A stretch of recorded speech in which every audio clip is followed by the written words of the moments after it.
Hi, and welcome to this week's Mortgage Broker broadcast. This week's podcast is all about client retention. And the reason why I wanted to record this podcast, it's a solo podcast. And the reason why I wanted to record this was that I was looking recently in terms of remortgages and returning clients. And the stat that frightened me, and I'm not a person for stats, however, the stat that frightened me was that only 50% of clients will return to their original mortgage broker when their remortgage is due. So just think about that for a second, that if you are only 50% of your clients return to you their original mortgage broker to do their remortgage. And it's a stat that frightened me really, because when you're looking at, as a mortgage broker, you're building a long-term mortgage broker business. It's about retaining the clients for life. So it's quite a frightening stat. So what I wanted to do is pick up that on a podcast and talk about client retention, what you can do post-completion, what is your post-completion contact strategy, and look at how you've got a fair chance of retaining your clients and not losing them to another broker or direct lender when their remortgage is due in 2 or 5 years' time. So, yeah, that's the topic of the podcast. So let's just get into the podcast. You're listening to the Mortgage Broker broadcast with me, Craig Skelton, the podcast which helps mortgage brokers at all stages of their mortgage broking career.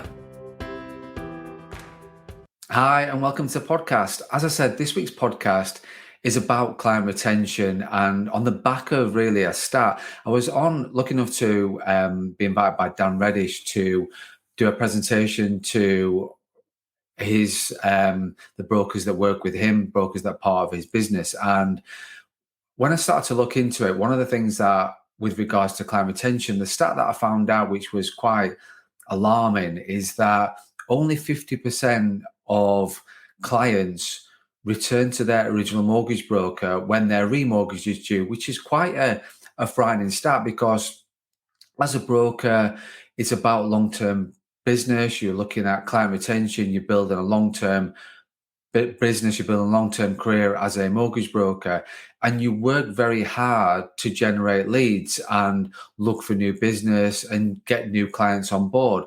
So really, the frightening stat of only 50% of those clients return to the original broker was something I wanted to pick up on, because I'm a firm believer in a contact strategy once the client's moved in.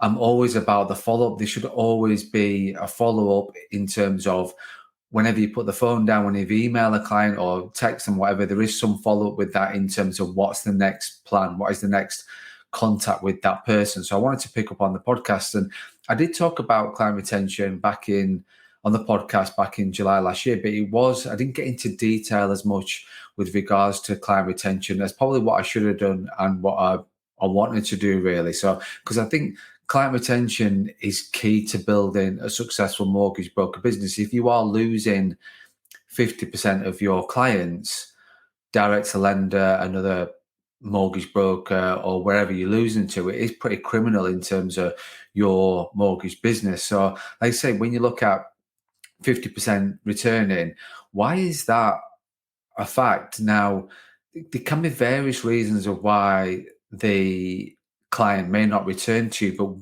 and you can't influence certain things. However, you do need to worry about, and you do need to focus on the things that you can influence. And one of those things is obviously the contact you have with the client following their completion. So it is a case of, you work so hard, as I said, to obtain the client in the first place, to get that lead.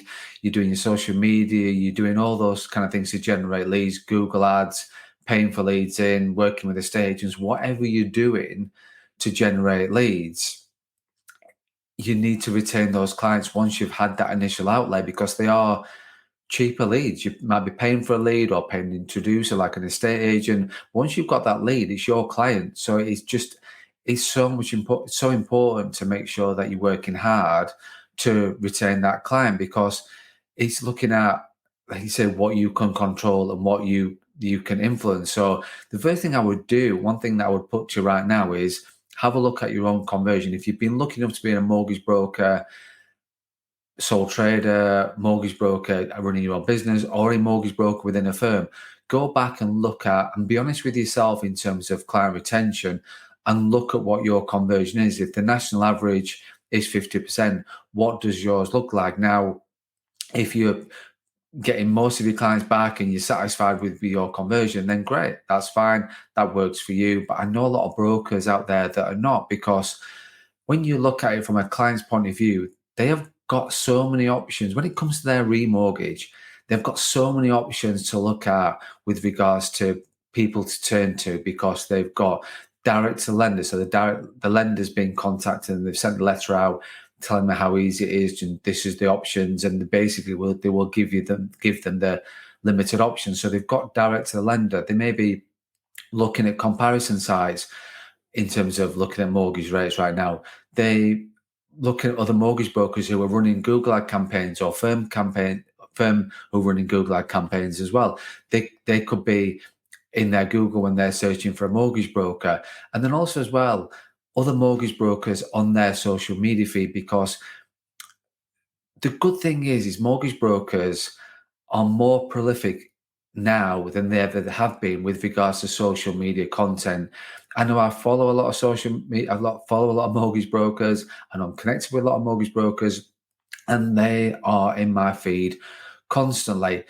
And that will be the same for potentially your clients. So if they've done the mortgage with you, you don't touch them, speak to them, hear them, they don't hear from you for the next 2-5 years, but they're seeing a mortgage broker constantly in their Facebook feed or in their LinkedIn or their Instagram or whatever the social media look like. If they're sort of seeing them constantly in there, who's going to be the one they remember? The one that's in their face every single day, or the one that they spoke to 5 years ago when they bought the house or remortgaged initially, or when they moved home? Whatever the case may be, they're the people that you've got to make sure that you retain them in your business, because they've already bought into your brand. They've already bought into you. They already trust you. They already know you. You are that comfy pair of slippers as a mortgage broker to help them when their remortgage is due. So you can't be that comfy pair of slippers that they leave behind or they throw behind the couch and never to be seen again. You've got to make sure that you're there for your client day in, day out. And also as well, one thing that I didn't talk about on Dan's session, but one thing that is quite key with regards to looking at client retention is your protection. Because again, with your protection sales, if you're doing a 2-year remortgage and you've got a 4-year clawback and you're not looking to retain your client, you're putting your protection at risk as well, because the new broker, if they reach out to somebody that is a new broker and they're reviewing their protection as well, the first thing you hear about that client is having you got a clawback, rather than actually doing the remortgage and doing their new protection policy because the policy is better now or the situation's changed. I know you're still going to get a clawback for that, but it's better to have a clawback and still be paid on the new policy rather than just having a clawback and nothing else. So you've got to think about it not only from a mortgage point of view, but from a protection point of view as well with regards to your client. So it's looking at what is your post-completion contact strategy. And all I wanted to do was just go through and explain what I would be doing, what I did as a mortgage broker, and the timeline that I followed and the habits that I followed when I was a mortgage broker. And I'm not saying that you have to do this. I'm not saying that this will work for you. I'm saying that for me, the more contact you have with a client during the time of completion to when the remortgage is due, the better it is for you, the far greater chance you've got of converting that client and selling that client the remortgage product out rather than somebody else doing it. So it is looking at a post-completion contract strategy. So the first thing to look at is, with regards to timeline, is what do you do on completion? So what do you do in terms of setting your stall out from the start? So do you do a move-in card, or is it an email, or is it some form of contact that makes it personal? And just to sort of stress, just to go back a second with regards to this, when I'm talking about contact, it can be anything. It can be a text, it can be an email, it can be a call. As long as there is contact and as long as there is and it's personal as well, because I know that there is CRMs that will do this for you. There's apps that will send birthday messages, or there is various things out there that will help you with your post-completion contact.